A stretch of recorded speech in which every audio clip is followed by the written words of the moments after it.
রাধে রাধে বন্ধুরা, সিজনাল পাকা আম দিয়ে আজ আমি আপনাদেরকে বানিয়ে দেখাবো লজেন্স রেসিপি। ছোট থেকে বড় সবাই কিন্তু লজেন্স খেতে খুবই পছন্দ করে।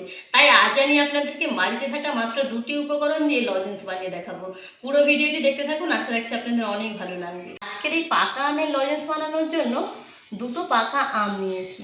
দেখুন, আমগুলো যদি মিষ্টি নাও হয় তাতে করে কিছু হবে না, কিন্তু আমগুলো যেন একটু কালার হয়, তাহলে চকলেটগুলোর কালার খুব সুন্দর আসবে। এখন আমি আমগুলোকে কেটে নেব, মুখের দিকটা বাদ দিয়ে পুরো খোসাটা ছাড়িয়ে নেব আমের। দেখেই বুঝতে পারছেন আমগুলো কতটা কালার সুন্দর। আজকে যেহেতু আমরা কোনো রকম কালার ছাড়াই চকলেট বানাবো, তাই আমগুলো একটু কালার সুন্দর হলে দেখতে ভালো লাগে। এবার আমগুলোকে কেটে নেব।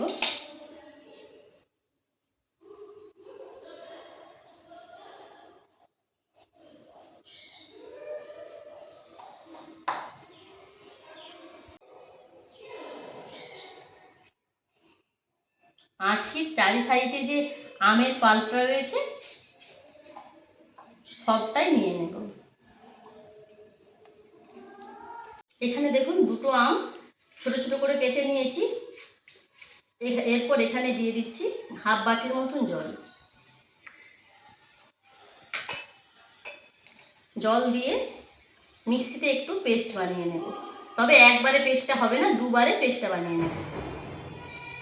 বড় মিক্সিং জার থাকলে আপনারা একবারেই বানিয়ে নিতে পারেন পেস্টটা। মিক্সিতে খুব ভালোভাবে আমটাকে আমি পেস্ট করে নিয়েছি। এখন পেস্টটাকে খুব ভালোভাবে ছেঁকে নেব একটা ছাঁকনির সাহায্যে।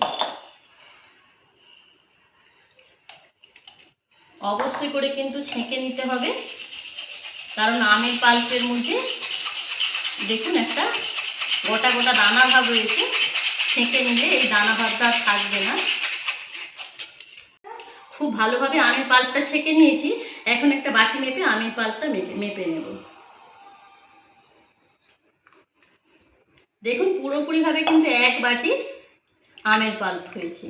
একেবারে যেই কড়াতে আমি লজেন্সটা বানাবো তাতে দিয়ে দিলাম। এবার ওই বাটি মেপে দিয়ে দিচ্ছি 2 বাটি চিনি। যতটা আমের পাল্প ঠিক তার ডবল দিতে হবে কিন্তু চিনি।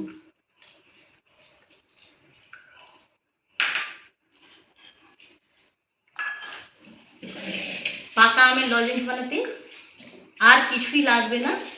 এবার খুব ভালোভাবে মিশিয়ে নিচ্ছি চিনি আর আমের পাল্পটা। এটা কিন্তু গ্যাসে বা উনুনে বসানোর আগেই কিন্তু এই কাজটা করতে হবে।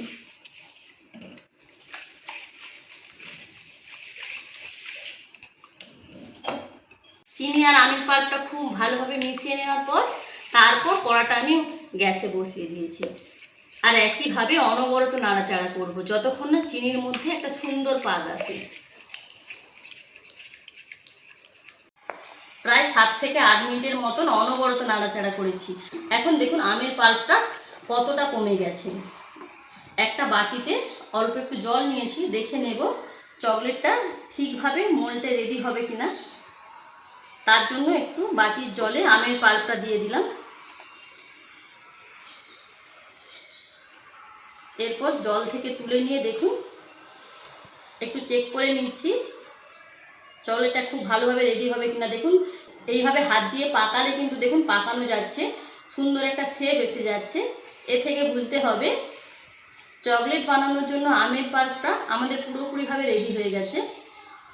এখানে আমি চকলেট বানাবো বলে চকলেট একটা সুন্দর শেপ আসার জন্য চকলেট মোল্ড নিয়েছি। আপনারা চাইলে স্টিলের থালাতে তেল মেখেও চকলেটের শেপগুলো নিয়ে নিতে পারেন, তবে সুন্দর একটা ডিজাইন আসবে না। আর এই চকলেট মোল্ড আপনারা কিন্তু অনলাইনে পেয়ে যাবেন। এখন গ্যাসটাকে অফ করে দিয়ে একটা চামচের সাহায্যে চকলেট মোল্ডের মধ্যে দিয়ে দেব।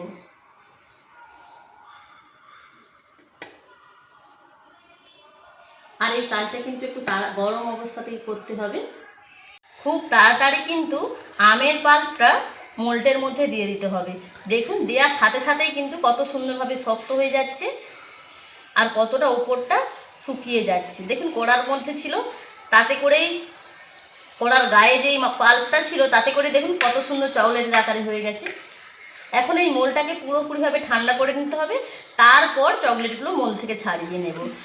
তাহলে এখন আমি মোলটাকে পুরোপুরিভাবে ঠান্ডা করে নিচ্ছি। প্রায় 25 থেকে 30 মিনিট লেগেছে মোলটাকে পুরোপুরিভাবে ঠান্ডা করতে। এখন দেখুন চকলেটগুলো কতটা সুন্দরভাবে শক্ত হয়ে গেছে। এবার মোল থেকে চকলেটগুলো তুলে নেব।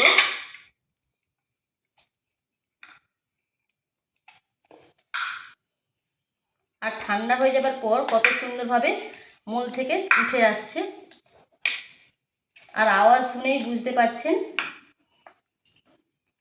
চকলেটগুলো কতটা সুন্দর হয়েছে আর কতটা সুন্দর ডিজাইন এসেছে দেখুন।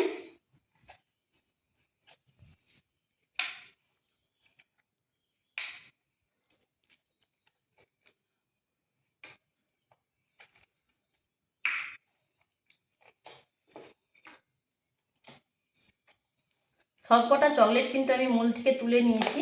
এখন দেখুন চকলেটগুলো দেখতে কতটা সুন্দর হয়েছে। এই চকলেটগুলো অনেক দিন পর্যন্ত ভালো রাখার জন্য এর ওপর আমি দিয়ে দিচ্ছি কিছুটা গুঁড়ো করা চিনি। চিনি গুঁড়ো দিলে কিন্তু চকলেটগুলো বেশ অনেকগুলো দিন ভালো থাকবে। চিনি গুঁড়ো দিয়ে খুব ভালোভাবে মিশিয়ে নিচ্ছি। এখন আওয়াজ শুনেই বুঝতে পারছেন বন্ধুরা চকলেটগুলো ঠিক কতটা সুন্দর হয়েছে।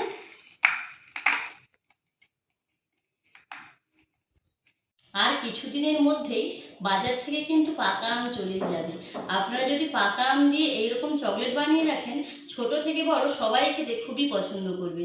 তাহলে বন্ধুরা একবার হলেও পাকা আমের এই রেসিপিটি আপনারা বাড়িতে বানিয়ে দেখবেন। আজকের এই পাকা আমের লজেন্স বা চকলেট রেসিপি আপনাদের কেমন লেগেছে কমেন্টে জানাবেন। যদি ভালো লাগে লাইক শেয়ার সাবস্ক্রাইব করে আমাদের পাশে থাকবেন। ভিডিওটি এখানেই শেষ করলাম, ফিরছি এক নতুন রেসিপি নিয়ে। রাধে রাধে।